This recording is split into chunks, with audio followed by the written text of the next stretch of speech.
Assalamualaikum warahmatullahi wabarakatuh. Alhamdulillahi rabbil alamin. Assalatu wassalamu ala asyrafil anbiya'i wal mursalin Sayyidina wa maulana Muhammadin wa ala alihi wa sahbihi ajma'in, amma ba'd. Alhamdulillah, puji syukur kehadirat Allah yang telah memberikan rahmat, taufik beserta hidayahnya kepada kita, yang telah memberikan nikmat sehat, iman dan Islam, juga nikmat ilmu pengetahuan. Salawat serta salam semoga tetap tercurahkan kepada baginda Nabi besar Muhammad Sallallahu Alaihi Wasallam yang telah membawa kita dari alam kegelapan, dari alam dekadensi moral menuju alam yang terang benderang, yakni iman dan Islam. Alhamdulillah masih berjumpa bersama saya kembali dalam Filsafat Channel, yaitu channel yang membahas tentang masalah filsafat dan pemikiran yang berkembang pada hari ini.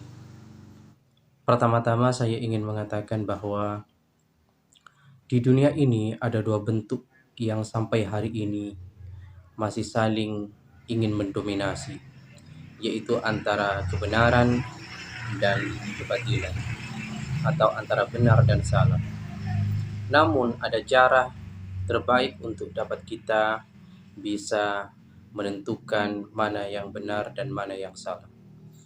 Yang pertama, kita bisa lihat dari kekekalan sesuatu yang kita anggap benar atau sesuatu yang kita anggap salah. Pada prinsipnya, kebenaran itu tidak akan pernah kalah, tidak akan pernah tersisihkan oleh hal-hal yang sifatnya salah. Walaupun hari ini kita mengatakan bahwa itu salah, besok lusa bisa saja itu adalah yang benar. Bisa saja hari ini kita mengatakan itu benar, besok lusa atau 1 tahun, 2 tahun, bahkan 10 tahun, maka itu akan menjadi salah. Hal ini sudah terbukti dalam sejarah peradaban manusia. Dapat kita pahami bahwa pada awalnya Al-Quran misalkan, yang kita anggap sebagai wahyu Allah yang disampaikan oleh malaikat Jibril kepada Nabi Muhammad SAW, orang-orang dulu mengatakan bahwa itu adalah sihir, adalah dongeng, adalah syair. Namun pada kenyataannya Al-Quran mampu menunjukkan bahwa dia adalah kalam Allah yang sesungguhnya, bahwa dia bukanlah karangan Nabi Muhammad SAW. Dan itu terbukti. Pada awalnya Al-Quran hadir sebagai bentuk tantangan bagi bangsa Arab, yang kala itu bangsa Arab adalah ahli di bidang sastra, di bidang syair, di bidang puisi. Kita tahu bahwa kalam Allah itu yang berupa Al-Quran, bahasanya, susunannya, dan kalimatnya sungguh luar biasa, mampu mengalahkan itu semua. Dan ini adalah satu bukti bahwa Al-Quran itu benar-benar dari Allah Subhanahu wa Ta'ala, bukan karangan Nabi Muhammad SAW. Yang kedua adalah masanya adalah ilmu pengetahuan dan teknologi. Al-Quran mampu menjawab tantangan zaman tentang ilmu pengetahuan dan teknologi. Di dalam Al-Quran ada lebih dari 60.000 tanda tentang ilmu pengetahuan dan teknologi, yang hari ini kita semua tahu bahwa 80% apa yang disampaikan Al-Quran tentang ilmu pengetahuan dan teknologi itu sudah benar dalam hal riset dan pembuktian secara ilmiah. Dan ini bukti bahwa Al-Quran itu dari Allah Subhanahu wa Ta'ala. Sementara yang 20% belum bisa dibuktikan. Tetapi apabila sudah 80% saja itu yang telah diteliti, telah diuji secara empirik, secara matematis misalkan, bahkan secara ilmiah, itu sudah terbukti benar, apalagi yang 20. Mungkin yang 20 itu adalah berkaitan dengan hal-hal yang sifatnya metafisik yang tidak bisa kita buktikan secara empirik, itu bisa saja terjadi.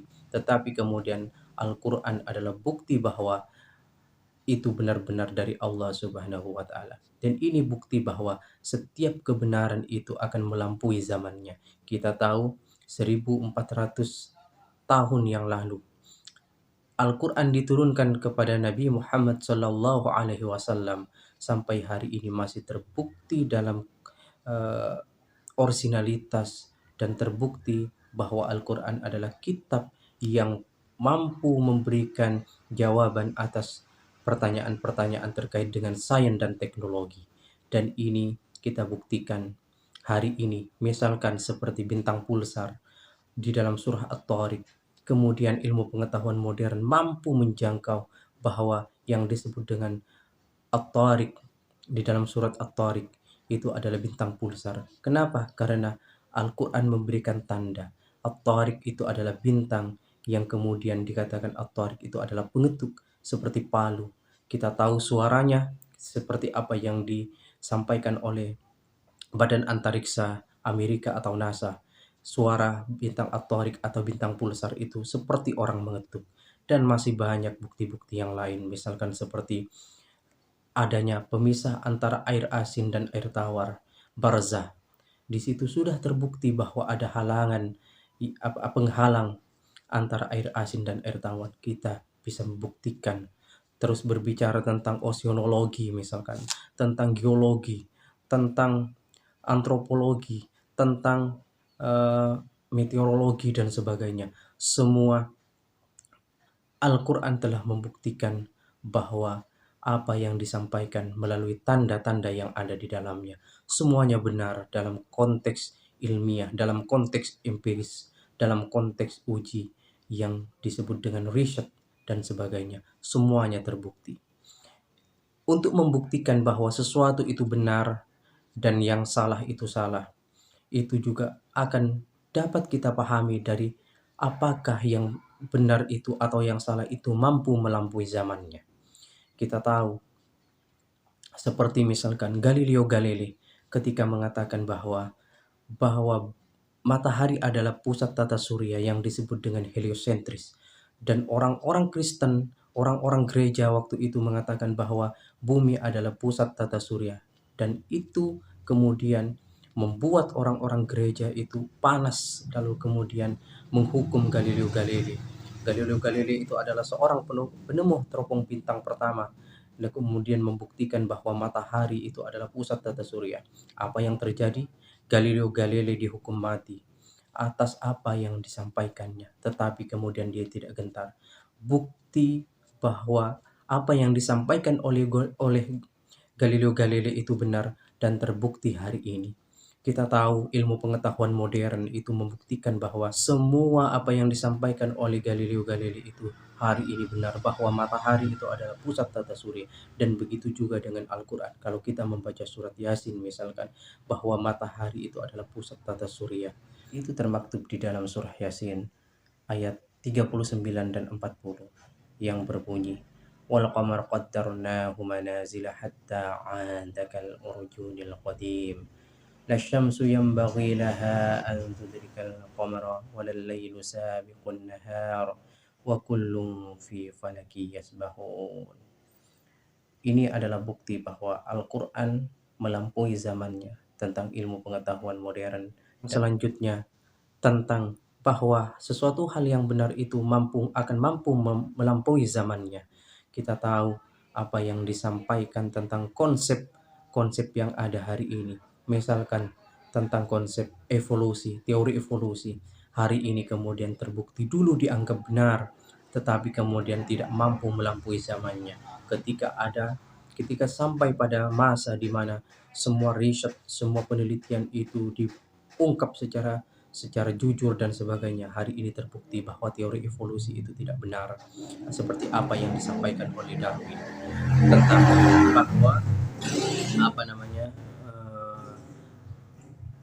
manusia itu berasal dari kera, dan semuanya itu terbukti bahwa semua kromosom dan sebagainya atau DNA yang ada di dalam diri manusia itu sama sekali tidak mirip dengan kera. Dan ini bukti bahwa setiap kebenaran itu akan mampu melampaui zamannya, sedangkan yang salah tidak akan mampu melampaui zamannya. Dan ini bagian terpenting bagi kita untuk mampu menjelaskan mana yang benar dan mana yang salah. Terkait juga dengan hal-hal apa yang kita anggap benar dulu bisa saja itu salah. dan apa yang kita anggap salah dulu bisa saja itu benar. Tetapi untuk mencapai satu kebenaran, kita tidak bisa hanya mengandalkan logika kita. Kita tidak hanya bisa mengandalkan pikiran kita. Kita tidak bisa hanya mengandalkan rasio kita. Kita itu tidak mampu, tidak bisa mengandalkan apa yang disebut dengan bukti-bukti empiris saja. Karena ilmu pengetahuan itu tidak hanya terbatas pada itu, tetapi kemudian ada yang lebih, yaitu adalah tentang kejujuran yang disebut dengan moral, moralitas. Kalau di dalam Islam itu disebut dengan akhlak. Walaupun saya sebenarnya tidak setuju kalau menyamakan antara moral dan akhlak, karena akhlak itu lebih kompleks dibanding dengan moral. Itu tetapi kemudian hanya sebatas untuk membedakan dan sebagainya tentang konsep apa yang disebut dengan moral. Oke lah, saya tidak mempermasalahkan itu. Yang paling jujur yang ada di dalam diri kita itu adalah apa yang disebut dengan moral, dan moral itu lahir dari hati yang suci. Hati itu tidak akan pernah berkata bohong, tidak akan pernah berkata tidak jujur.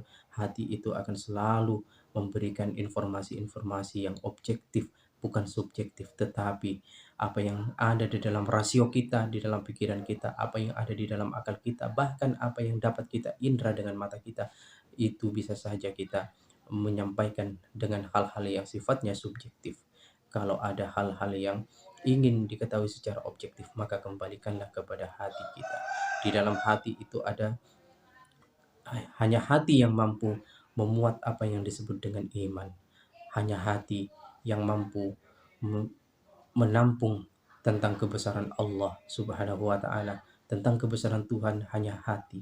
Sedangkan pikiran dan sebagainya masih kita mampu mempertentangkan dan sebagainya.